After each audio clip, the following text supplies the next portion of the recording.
After 49 days, Tottenham Hotspur have done it. We have won a Premier League game away from home at Brentford, beating them 2-0. Brentford have got an imperious home record this season, only losing 4 games. And you look at the calibre of teams that have gone there and got results. It is the current Premier League top 3. It is Liverpool, it is Arsenal, and it is Nottingham Forest. And Tottenham, you can add them to that list. Tottenham continue to have this bonkers season where we defy the odds in the games that we don't necessarily expect to.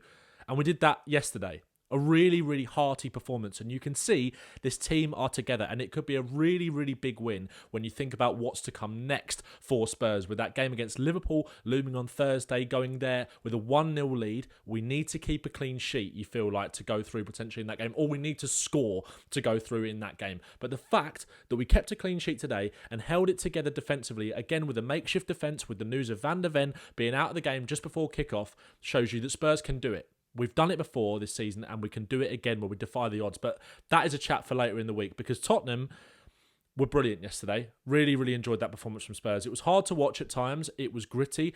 The Sky Sports coverage made it harder to watch, I'm going to be honest, and we're going to touch on that later in the video. But make sure to subscribe to the channel. We're very, very close to 10,000 subscribers, and your support is massively, massively appreciated. We're going to be talking about the performances of Djed Spence in this game. We're going to be talking about Spurs' defending. We're going to be talking about the goals that we scored.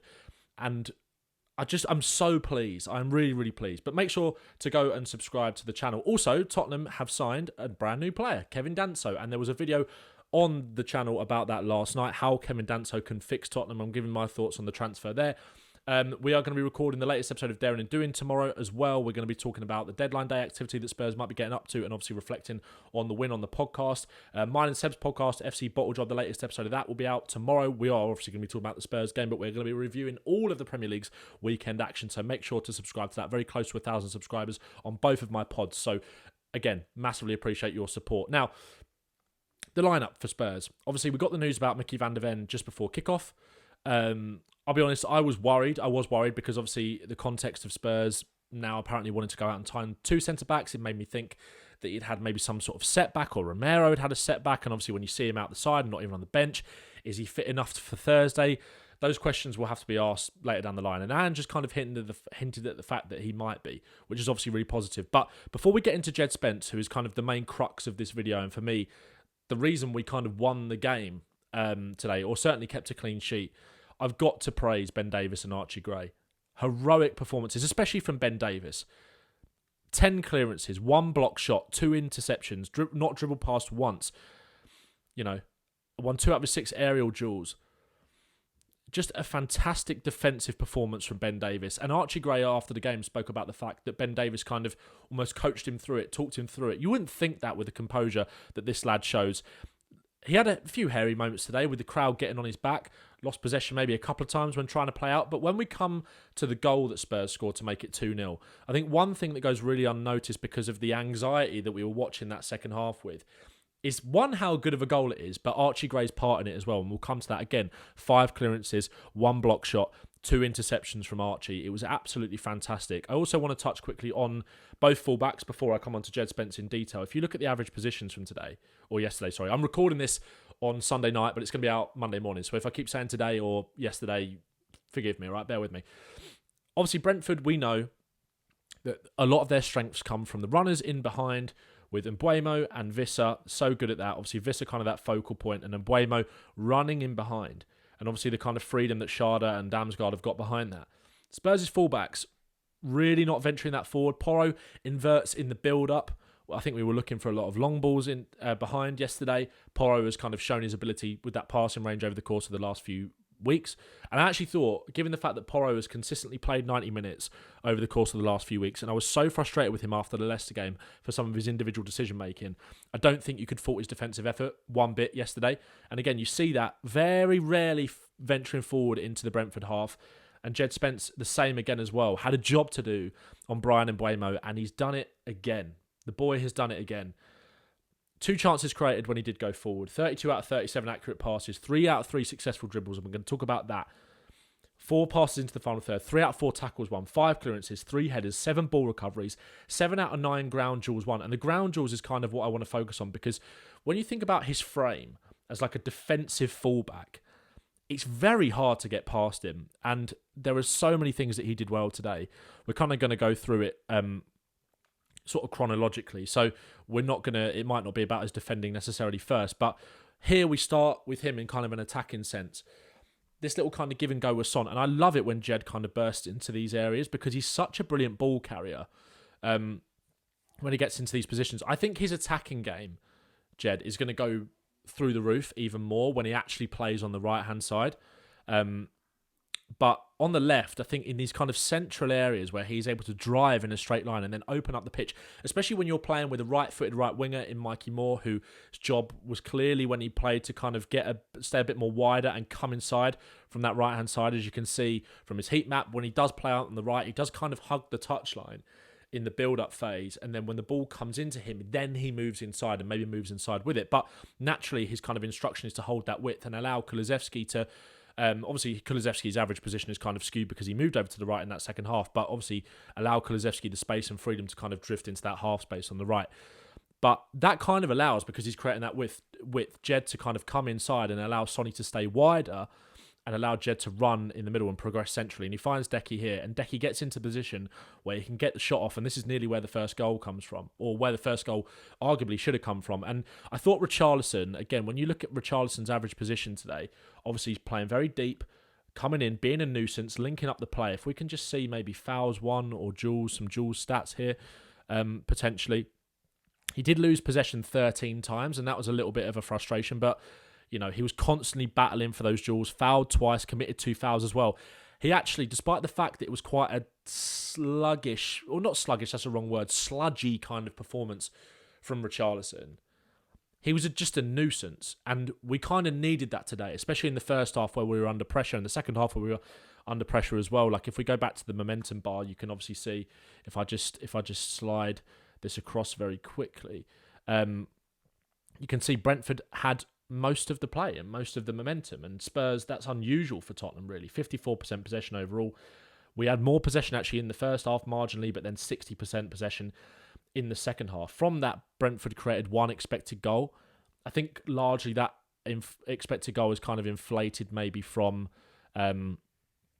the shot that was cleared off the line, and then we'll come and talk about that when it comes back, when we carry on talking about Djed Spence. But for a game that you're going to be under pressure, you kind of need your striker to be winning those sorts of duels and just making a bit of a nuisance of himself when the ball comes out to him as an outlet and just break the game up. And I actually thought that's what Richarlison did quite well at points yesterday. One thing about Richie, and actually Djed Spence created both of these opportunities for him, with this one getting it to Decky. If Richarlison I think he's just got to anticipate. I think Solanke scores one of these 2 opportunities that we're going to talk about. This one I think is the slightly harder one. Again here, Brentford's, obviously, we know that they want to get in behind. We know they want to utilise those long balls. I thought Damsgaard's kind of passing range is something that really benefits Brentford, and I think you saw that today. I think he's a fantastic player, 1-2 touch, but also he's got the short passing ability and the long passing ability. They're going to look to set Mbuemo in behind, Visit in behind as well, but Spence deals with it there. And again, we can kind of come out, and this is where the chance for Richarlison comes from. He's still got that ability, despite being right-footed, to hold that width, go round Son, allow Sonny to come inside where he is more suited, and get these cutback opportunities. And therefore, Richie, if we just kind of take that back, I think Richie has just got to anticipate that a little bit quicker and get into the area between the 2 centre halves, and he's probably got himself a goal there. It still falls for more than it falls for Decky, and we just can't quite make the most of it. Brentford bodies on the line, which is something that Spurs did so well as well. Again here, Djed getting out of tight areas, being able to get up the pitch. Sonny loses the ball here, but obviously it nearly was a chance for Spurs to get out, and that comes from Djed's ability to kind of win those duels and get away and create that separation from players with his frame, but also with his power and his pace that he can get away with. Here as well, let me just hide myself. Richie, I think it's Basuma plays this little ball around the corner. Oh no, sorry, Richie plays the ball into Spence's feet. Look at that touch. That's silk from Djed to then release Richarlison away and allow him to kind of run and bear down on goal. And then you look at Djed making that burst still. Bear in mind, this is coming fresh off an injury as well, that he's kind of come back into the side off the back of. Brilliant from him. Again here, making the tackles, doing his defensive side of the game. And Mbuemo, how many times now has Djed Spence come into the Spurs side against strong opposition with an excellent right winger, whether it's Mo Salah or whether it's Brian Mbuemo, and completely locked him up? Brentford had a couple of opportunities, or they had some chances, certainly in the game, and one of them came from really the only time that Brian Mbeumo was actually kind of able to get away from Spence here to get the cross in, and Visser heads it over. This time, Spence kind of stands him up, but Mbeumo, he's hard to stop, and he wriggles away from him and gets the shot off at goal. But other than that, they were kind of restricted and didn't really allow Brian Mbeumo to have the impact on the game that you'd expect him to. And that was all down to Djed Spence, blocking the crosses, coming out here as well for touchline kind of duels and winning them. And then he goes in behind and he just uses his strength to body Mbeumo. Or I keep saying Mbeumo and Mbeumo, I keep flitting between the two. Again, ball over the top. Djed's there first before Mbeumo. Back to the goalkeeper and Spurs can reset. Again here, in there on Visser. And this is what I love about Spence as well, is that when he has got the ball, he's got so much technical quality. Sarr plays it into him, and he just pops these little balls off first time. Again, see him, a little boy, Bergvall, scanning there. He always does that. I want to make the point of that whenever he comes on. I actually think Bergvall added a bit of composure. I actually thought Bentancur had a good game for Spurs as well today, if we can pull up some of his stats. I thought Basuma played well as well. I thought it was a really disciplined performance kind of all round from Tottenham in terms of the midfield and the defence. I thought Bentancur had his best game in a while. Covered a lot of ground there, as you can see. 71 touches, hardly gave the ball away as well. Look at that accurate pass percentage. Ground duels won 4 out of 8. Aerial duels won 2. Gave it away 8 times, but made 7 clearances, 2 interceptions, 2 tackles, and was only dribbled past once. I think it was a really good assured display from Rodrigo Bentancur. But I thought Spence was fantastic. And this is the photo that I've used on the thumbnail, obviously, as you guys will be able to see. What he does really well here is you can't quite see it because of the... well, you can see it, actually, because you can see there, I think it's Coyote who comes on by this point, is the fullback that wants to make that run outside of Djed. And he kind of feints to Mbeumo that he's going to go and cover that space, and maybe Mbeumo gets the sense or gets the chance that he's kind of gets the ability to come inside of Spence, but no. Stands his ground and wins the tackle. Fantastic. Absolutely fantastic from Djed. And again here, bursting into these central spaces and laying it off to Sonny. And what happens before that second goal?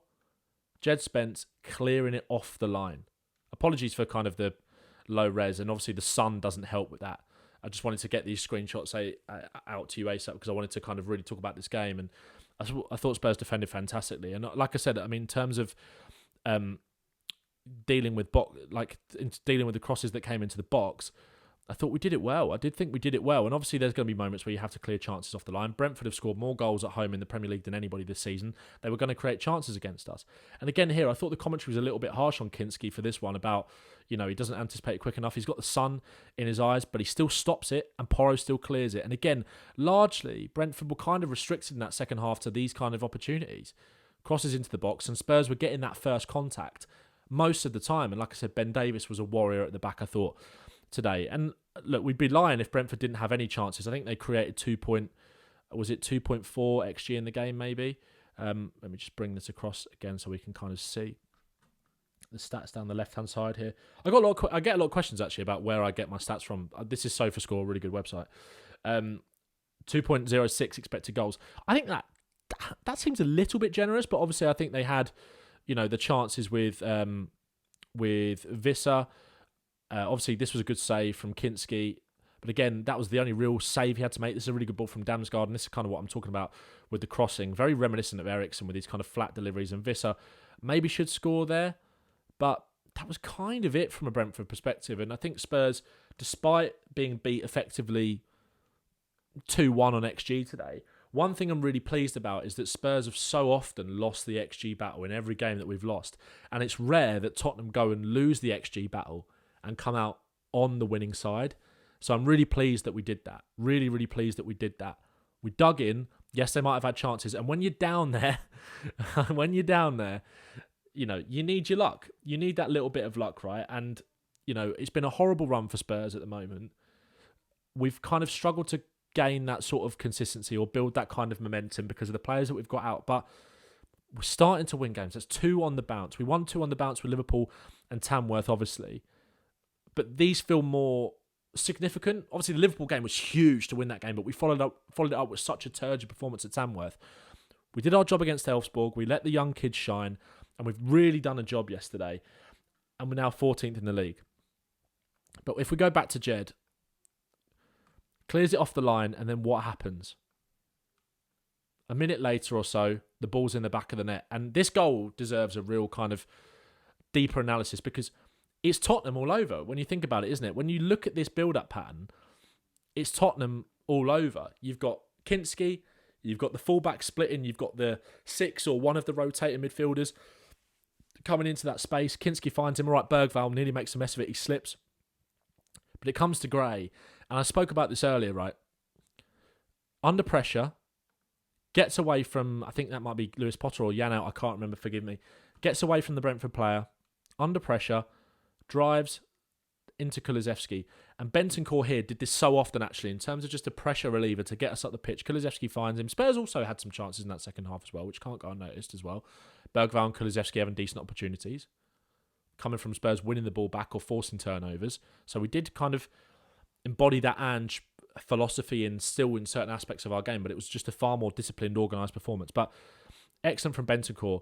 It's a really good goal. And Sarr, this is the importance, right, about just hanging in the game, despite all of the momentum that Brentford kind of generated, just hanging in there and utilising the fresh legs that you are able to bring off the bench.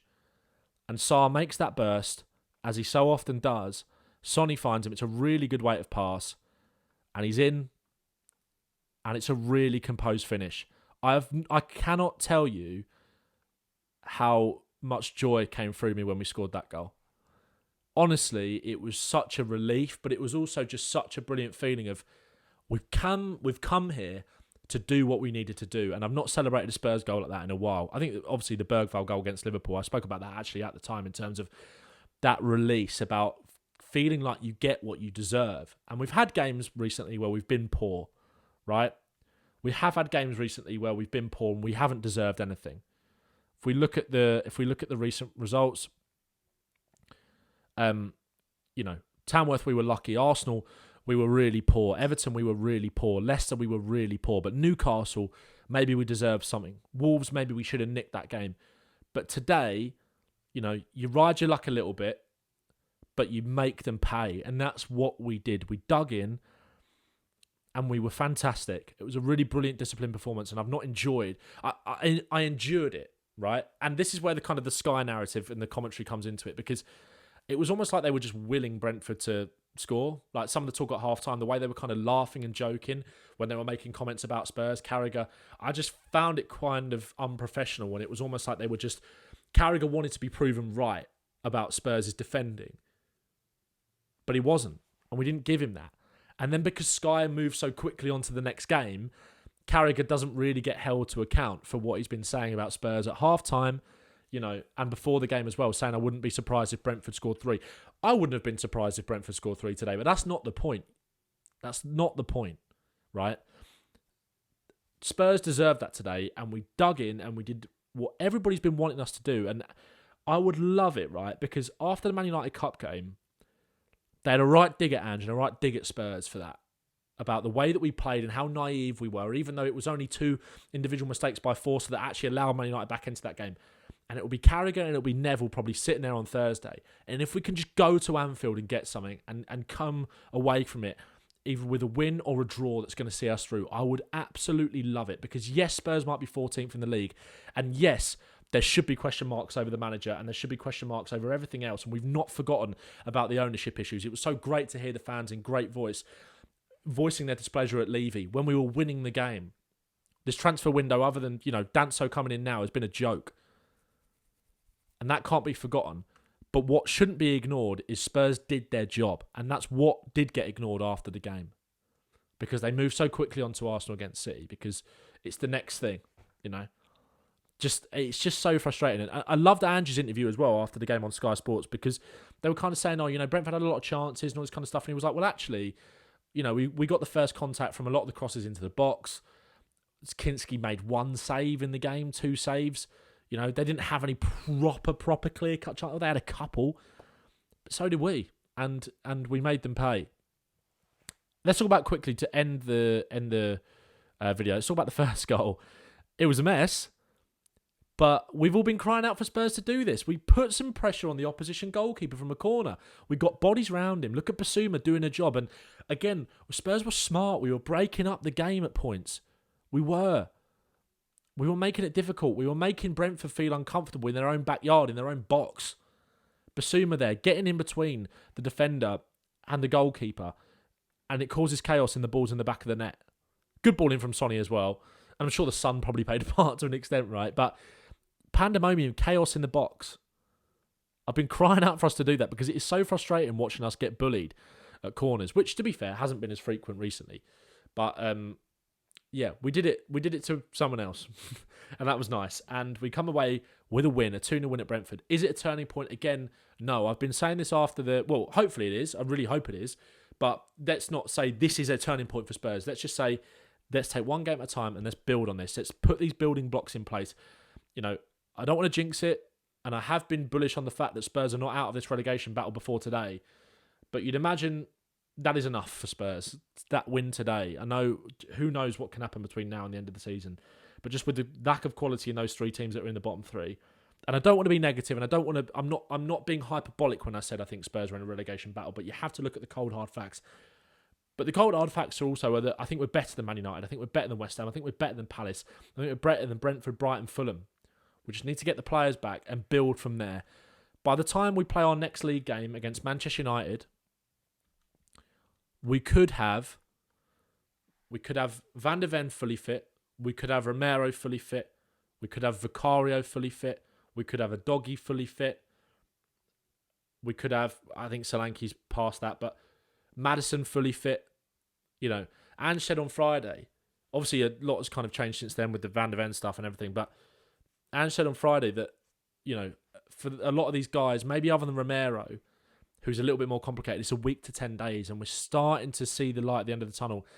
Ange did say that, obviously with the Dragosin thing, that at the end of the light at the end of the tunnel appears to be an oncoming train. That's what it's been like for Spurs, and it has been the case, and it's been exhausting. But I was just really pleased for Ange. I was really pleased for the players. And look, let's take one game at a time and see how we go. But that was a really important win for Spurs yesterday. A really, really important win. Djed Spence, fantastic. England call up, I'm expecting it. Thomas Tuchel, what are you playing at if he's not in that next squad? But well done, Tottenham. Well done, Ange. Let's go. Let's see what happens next. But I'm really pleased. So make sure to subscribe to the channel, please, if you wouldn't mind. Make sure to subscribe to FC Bottle Job as well. Brand new episode dropping tomorrow. Like I said, me and Seb are going to be talking about the Spurs game, but we're also going to be talking about all the other games in the Premier League this weekend. Brand new podcast. Again, the support on that has been nuts. Absolutely nuts. The links are in the descriptions to all of my socials, including Daring and Doing. Very close to 1,000 subscribers. New episode out tomorrow. And like I said on the Danso video that I made earlier, I've got 2 TikTok accounts. One where I talk about Spurs and then other stuff as well. But then also my Ben Bowman THFC account, which I talk mainly about Spurs and maybe some other bits as well. So if you want more like instant stuff from me after the games, then head over to TikTok and then come and meet me here either the day after on YouTube or maybe in the evening after a game, and we will talk like this in a bit more detail. So really grateful for all the support, guys. Thank you so much for watching the video and liking it and getting involved in the comments. And I will see you if Spurs sign anybody else, and then I'll see you before the Liverpool game. Nice one. Up the Spurs. Come on.